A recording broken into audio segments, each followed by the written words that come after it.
এবং বিশেষ করে ঢাকা আটের ভাই এবং বোনেরা, আলহামদুলিল্লাহ আজকে আমরা প্রতীক পেয়েছি। এটা দীর্ঘ লড়াই ছিল। নির্বাচন কমিশন আমাদের সাথে বৈষম্যমূলক আচরণ করেছিল। আমরা শাপলা প্রতীক পেয়েছিলাম। পরবর্তীতে আপনারা জানেন যে আমরা এই শাপলা কলি প্রতীক পেয়েছি এবং আজকে ফাইনালি আমাদের ঢাকা আটে নাসিরউদ্দিন পাটোয়ারি শাপলা কলি প্রতীকে এখানে আমাদের প্রতীক বরাদ্দ দেওয়া হয়েছে আমাদের। তো আমাদের দুইটা বিষয়, একটা হলো আমাদের ঢাকা আট আসনে দুইটা এজেন্ডা নিয়ে আমরা কাজ করব। সেটা হলো শহীদ ওসমান হাদি ভাইয়ের যে হত্যাকাণ্ড হয়েছে সেটার বিচার প্রক্রিয়া এখনো শেষ হয়নি।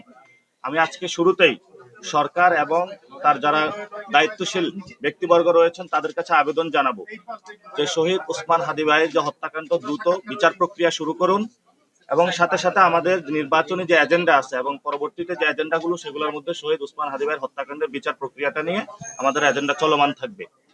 2 নম্বর বিষয় হলো আমরা শহীদ ওসমান হাদি ভাইয়ের যেমন হত্যাকাণ্ডের বিচার চাচ্ছি, তেমনি ভাবে উনি একটি কথা বলেছিলেন যে ইনসাফের ঢাকা আট উনি গড়তে চান।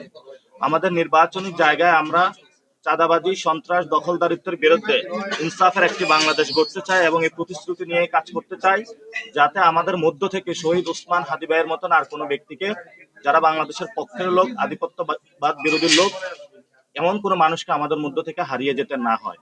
আর আমরা ইনশাল্লাহ কালকে থেকে শহীদ ওসমান হাদি ভাইয়ের কবর জিয়ারতের মাধ্যমে আমাদের নির্বাচনী প্রচারণা শুরু করব।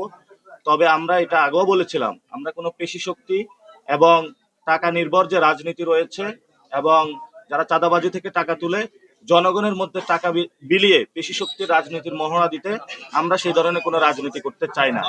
আমরা মনে করি গণ অভ্যুত্থানের পরে সুন্দর একটি প্রক্রিয়ার দিকে বাংলাদেশ যাচ্ছে, সেই প্রক্রিয়ার মধ্য দিয়ে আমরা আমাদের নির্বাচনে অংশগ্রহণ করব। এবং আজকে এখানে যিনি রিটার্নিং কর্মকর্তা রয়েছেন ওনার কাছে আমি একটি প্রশ্ন তুলেছিলাম।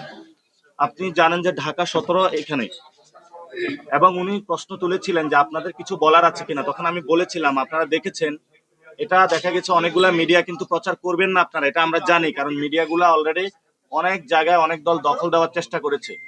জনাব তারেক রহমান 3 মাস আগে গড়াইল বস্তিতে আগুন লেগেছিল। জনাব তারেক রহমান গতকাল সেখানে গিয়ে বলেছেন, প্রতিশ্রুতি দিয়েছেন যে ফ্ল্যাট নির্মাণ করে দিবেন। এটা নির্বাচনী যে আইন রয়েছে এবং নির্বাচনী যে বিধান রয়েছে সেটা সরাসরি লঙ্ঘন।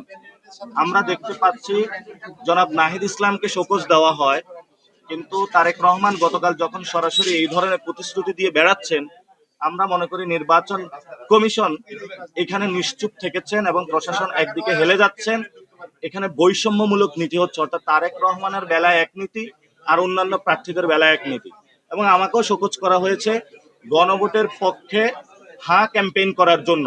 আমি যখন একটি ব্যানার লাগিয়েছি তারা সেটা অনুযায়ী আমাকে শোকজ করেছিল এবং সেই ব্যানারে কোনো প্রতীক ছিল না, এবং সেই ব্যানারটা সিটি কর্পোরেশনের লোক, বিএনপির লোক, ম্যাজিস্ট্রেট একসাথে গিয়ে সেটা তুলেছে। আমাদের প্রশ্ন, প্রশাসন এবং বিএনপি একসাথে কি এখানে কাজ করবে? যদি করে থাকে তাহলে ঢাকা আটে সুষ্ঠু নির্বাচনের নিশ্চয়তা বিধানটা করবে কে?